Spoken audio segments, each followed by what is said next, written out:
Hello, everyone. It's Leslie Flowers, Trailblazer for Women in Business. And here we are with another fabulous presenter for our telesummit, Awakening Your Infinite Potential. And I am deeply honored to have Dr. Fern Kaslow, known as Dr. K, to be our next speaker. She's the founder of the No Doubt Zone. NDZ. So remember that. And she's the go-to mentor for the top 1% entrepreneurs and experts.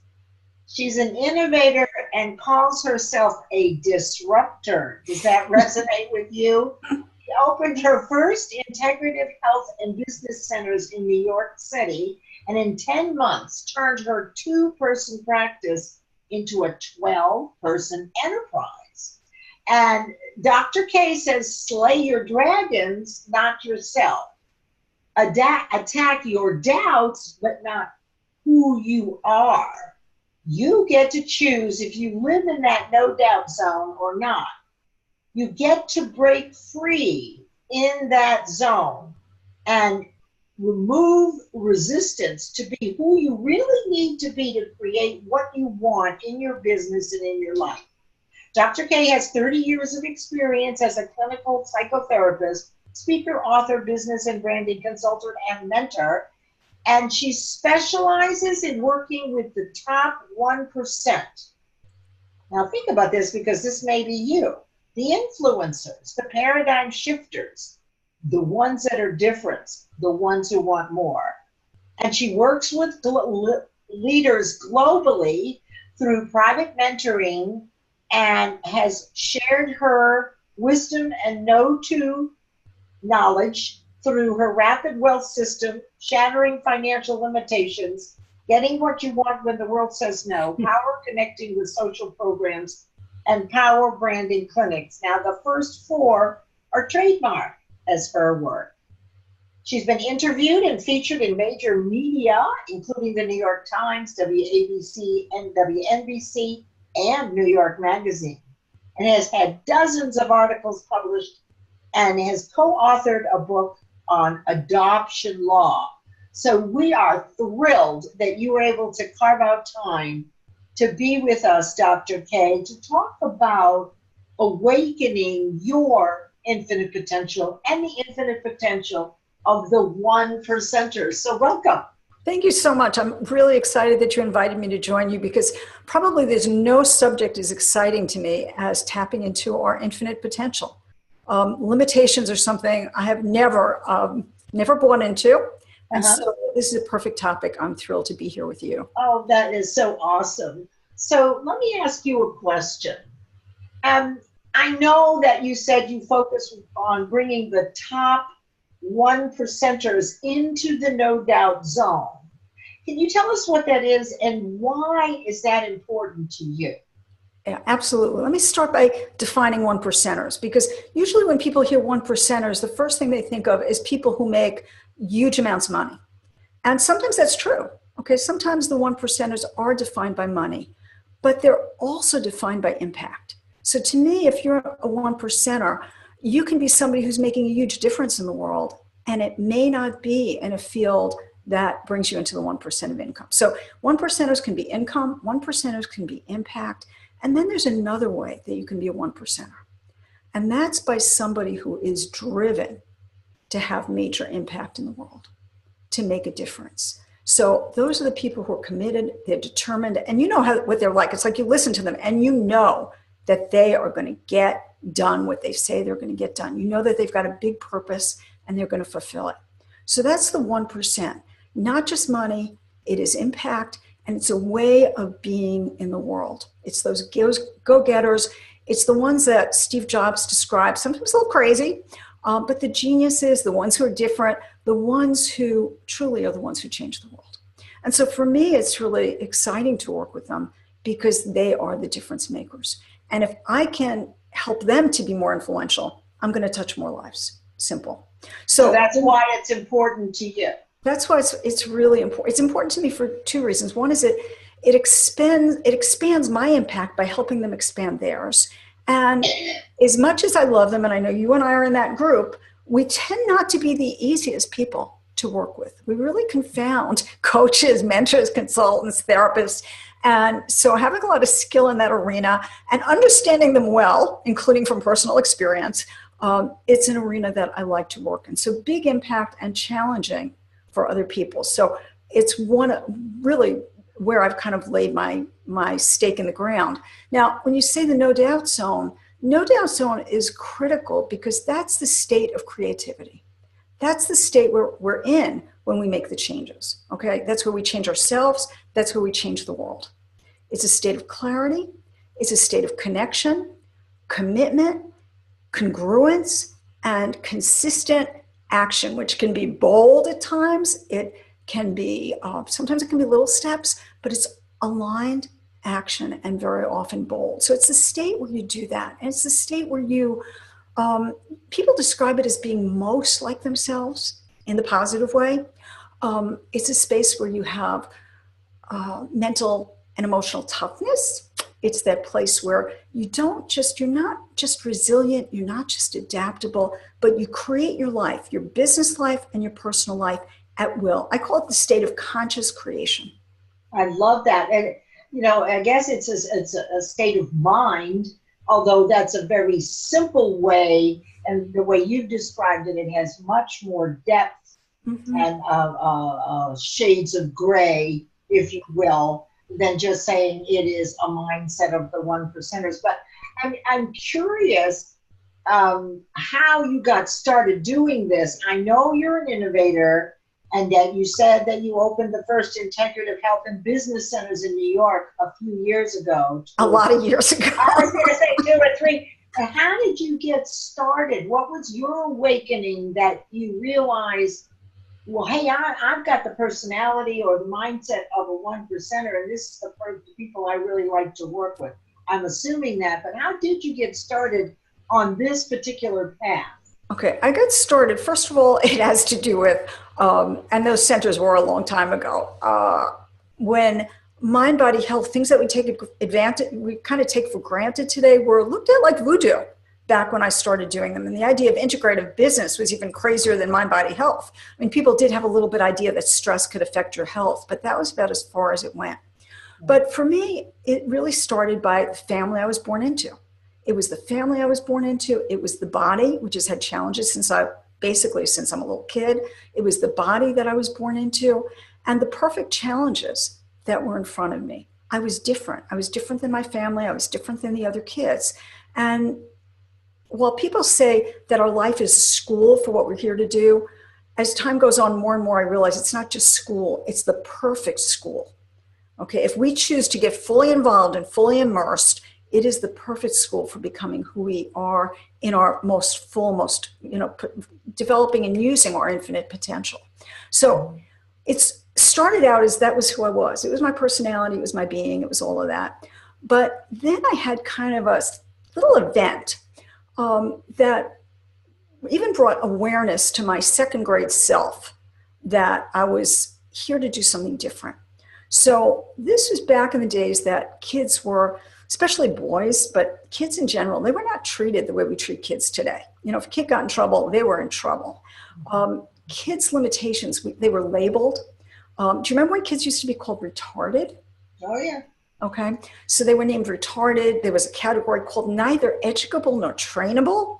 I mean, just devastating when we look at it. So coming from somebody all the way back, I didn't like being told that I couldn't do something, and I didn't like being told that anybody else couldn't do something.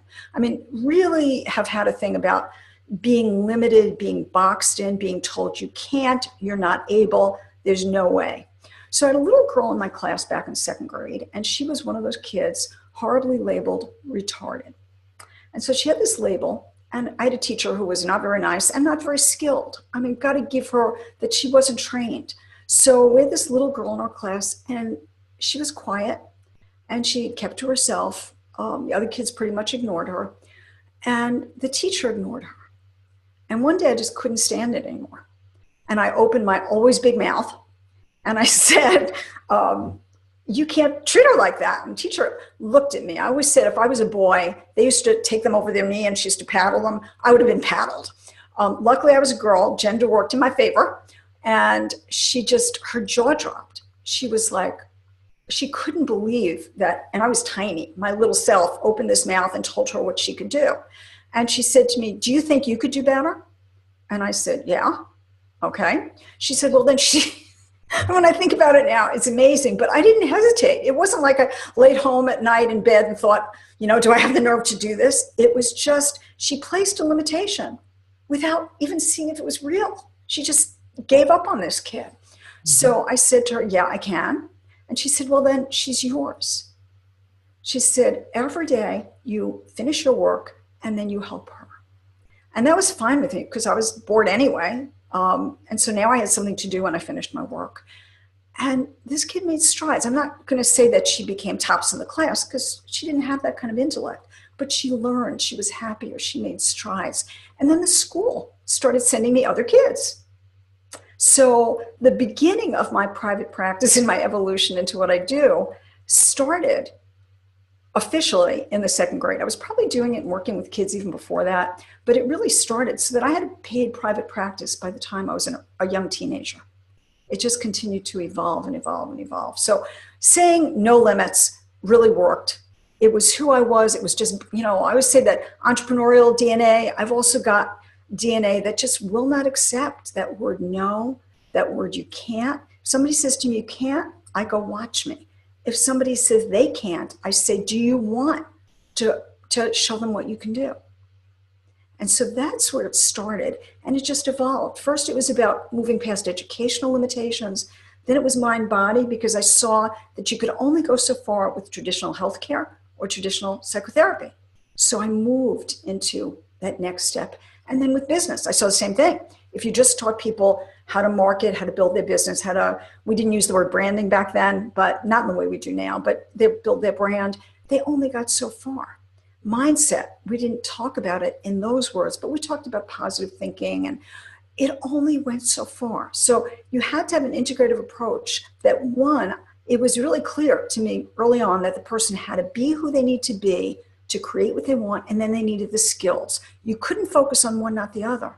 You needed to bring the whole thing together. So let me ask you something. So it was clear that as you were going through these levels, if you will, of higher awareness or, awakening moments, there are it sounds like there's a continuum of events. And I've heard you refer to keystone events.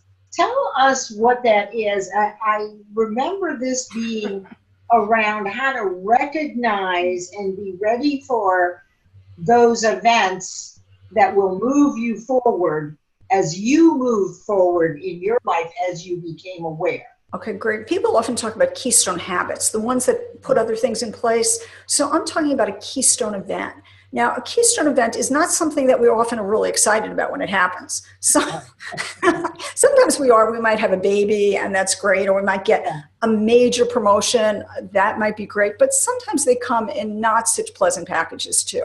And for me personally, they came in a lot of very challenging packages, a lot of challenging, seriously challenging life-death issues for me, a lot of challenges. But your feisty nature, the nature of, I think you were probably born a one percenter, and, but you didn't know it, you had to create. Yeah, I didn't define it.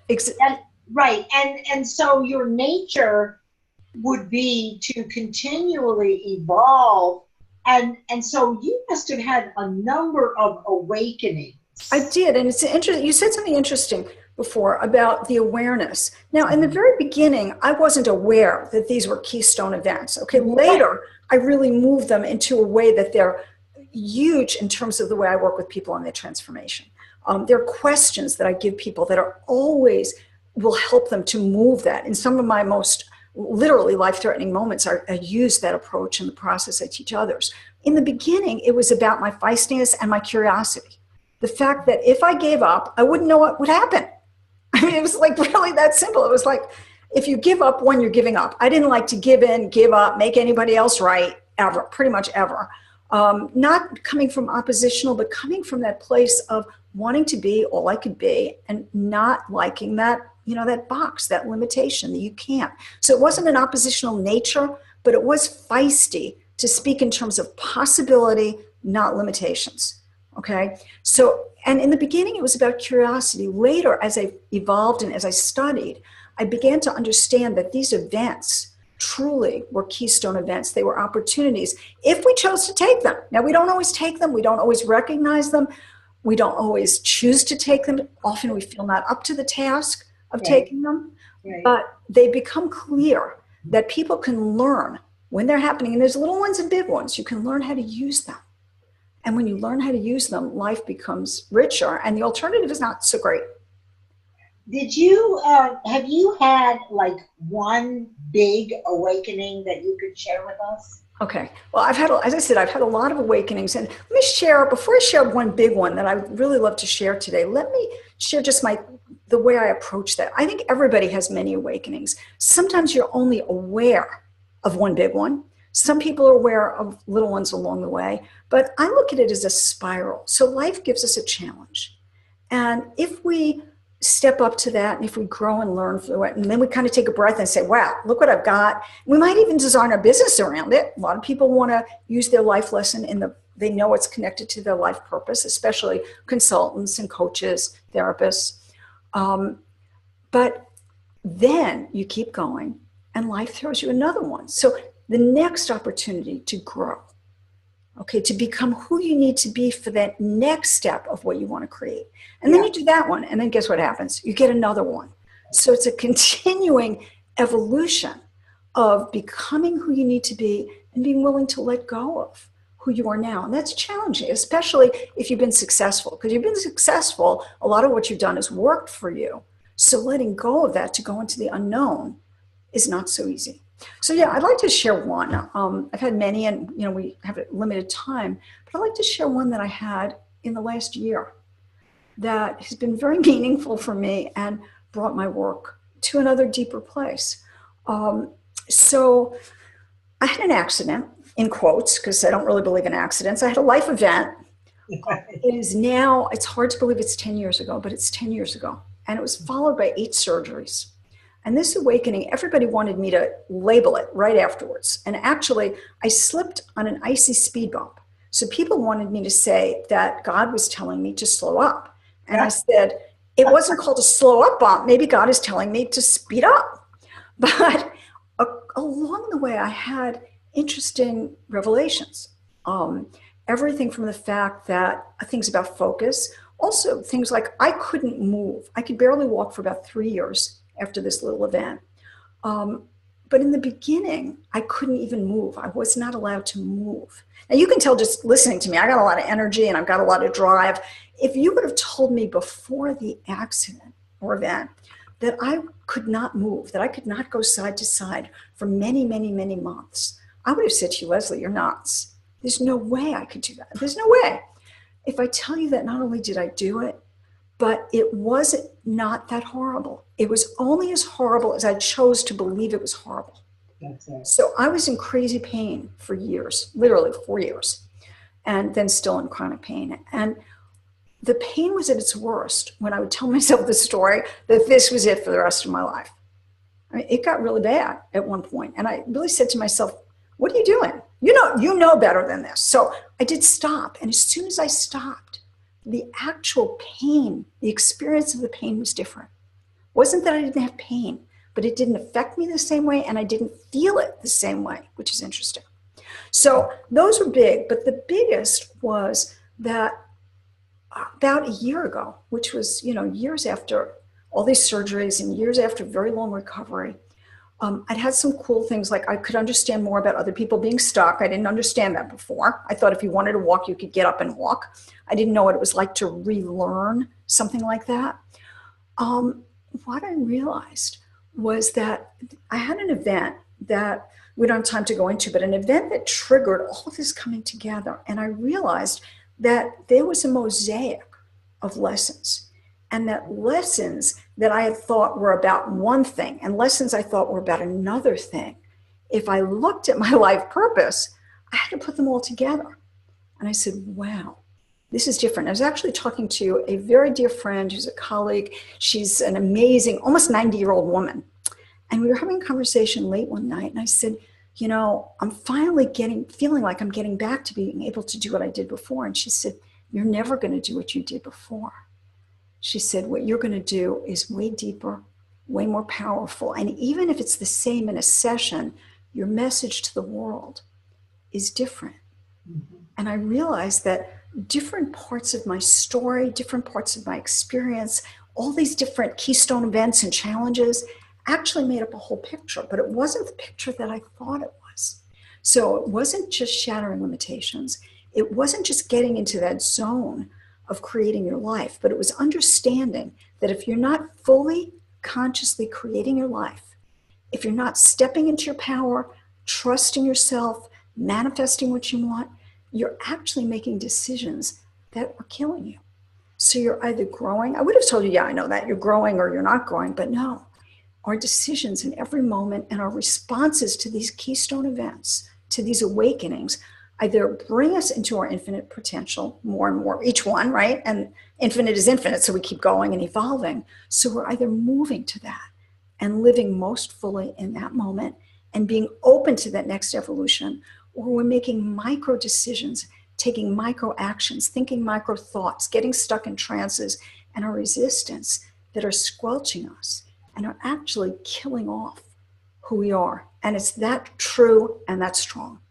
So, okay, so now that was a huge awakening. So once you got that, what were the next two steps that you took? Okay, so once you came to that, like, oh my God, it's a mosaic. And oh, not only is it a mosaic, but it all doesn't mean what I thought it meant. And as I become more and more aware, it means different things. It means something what bigger. What were your next steps? Right. So I'm going to tell it to you, it's a little bit unique because my position is unique. You know, as a clinical psychotherapist, I worked on myself with psychotherapy mentors, with business mentors, with really profound thought leaders. So I've done that for 30 plus years. So it's in a little bit different space. So what I want to share is what happens with my clients, because they're one percenters. They've got a lot in common with me when they hit one of those. So they tend to come. Before that awakening, I will tell you, I was frustrated. I knew that there was something going on. I knew there was something blocked because I knew that if there wasn't, I'd be at that next step. I could feel it. I could taste it. It was driving me nuts. I was trying not to be driven nuts, but I knew that there was that piece. So usually people come to me when they know. Now, to most people, they're going to look really successful, but they know that there's something big that they haven't accomplished yet. Yeah. So they'll come in to help me, for me to help them to find that. They're usually pretty, they're on the brink, but they can't do it on their own. So I help them to do that. And once we do that, it's huge because not only do we continually work on how to get into that no doubt zone at will, continue to evolve and decide to evolve and work on our own resistance, not somebody else hitting us over the head, but our own resistance. And then if you're one of those people, which are the people that tend to come to me, that's related to their purpose, then we need to work on their business, their marketing, their branding. And one of the things I did was I sat down and I started to think about new programs, new offerings. I got ready to get out there and be, really get more visible again, to share the messaging that I knew I was here to bring forward. So I help them to do that. It's that unique combination of becoming who you need to be, helping them to become who they need to be, helping them be in that state of creativity so if they can do that, and they can also apply that to their business, to their brand, to their marketing, and to the rest of their life. Because a lot of one percenters, they look like things are great, but look at their relationships, look at their health. There's something that's off. And so it's not about balance, it's about alignment for them. I'm not one of these people that's all about balance, especially for one percenters. They're not usually about balance, but they are about alignment. And they need to be aligned because the purpose of when people talk about balance is to be healthy, to be happy. They want that. I help them to find it on their terms, in their way. That is super awesome. And I'm hoping, because I can hear people out there thinking, I'm a one percenter, or I'm on my way to being 1%. I can be a one percenter. So tell me that the download that everybody's going to download right now. It will help anybody who wants to be in that 1%.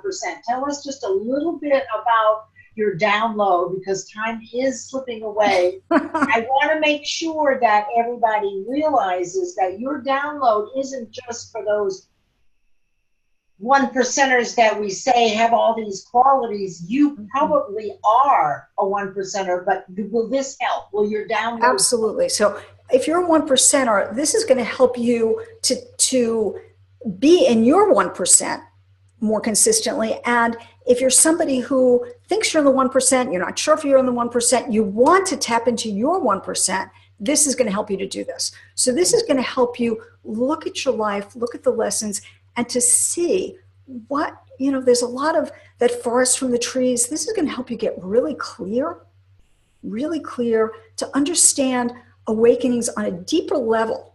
Because I've been about awakenings forever, and yet I keep getting them deeper level. So it's going to help guide you to a way of being where you continue to evolve to that next level. And then you're in a better position to then use it and apply it and know how it fits with the whole purpose. So this is about tapping into your 1%, whether you're somebody who's already functioning like a 1%er, or whether you're somebody who's decided, driven, committed. I want to function like that. I want to fulfill my purpose. Mm-hmm. This is useful for anybody at 1% showing now or 1% in your heart. And, I could see that. So everybody, if you're listening, and I know you are, you want to go ahead and download this gift from Dr. K, because we all have greatness within us, and we are looking for numerous awakenings, as Dr. K has shared, right? Yet you can be a 1%er in an industry that doesn't make millions and millions. So it's a way of being in a state of mind. And that's a choice. People talk about scaling. Mm-hmm. Some people want to scale. They want to make millions. Some people want to have a business that's theirs. And, it looks different for everybody. So this is about doing it on your terms, not in the box, not the way anybody else does, but your way. And I want to ask people, after they do that and they work with the gift, email me, reach out, tell me what you've learned. Ask me, the questions that you have. That information is in the handout, right? Absolutely. They'll be able to. How can people reach you right now if they just wanted to get in touch with you, like right now? Okay, right now, if they go to my website, and if you go to nodoutzone.com, it'll take you to drcaslow.com, my website, fill out the contact form. I will get back to you. If I don't, it means I didn't get it, and do it again. Reach out, because I am somebody who gets back to people. I want to connect, and my purpose is to help you get into that no doubt zone and harness your 1% to be all you can be. And being persistent is a 1% attribute. So if she doesn't get it, and sometimes there are electronics, do it again, don't give up. So everybody, this has been the most amazing. Dr. Fern, thank you so much for sharing your deep insights and allowing all of us to see ourselves as potential 1%ers and not tying it to one label or another. And so we're just extremely grateful that you've been with us today. For those of you who are listening, I encourage you to listen to this presentation again and opt in and get this download that she's giving you as a gift. Go ahead and start on that inquiry. Who knows? You may be in the 0.5%. I think it's very true. When I said 1%, a lot of people that are listening are really in that 0.5 or the 0.1. So thank you so much for inviting me. This has been my pleasure to join you. I look forward to really hearing what our listeners and viewers are doing with this. Infinite potential. I can't think of anything more perfect to be helping people to tap into. And you honor us. So thank you, everybody. And we'll see you at the next presenter. Thank you, Dr. K. Everyone have a lovely day. And we're on now.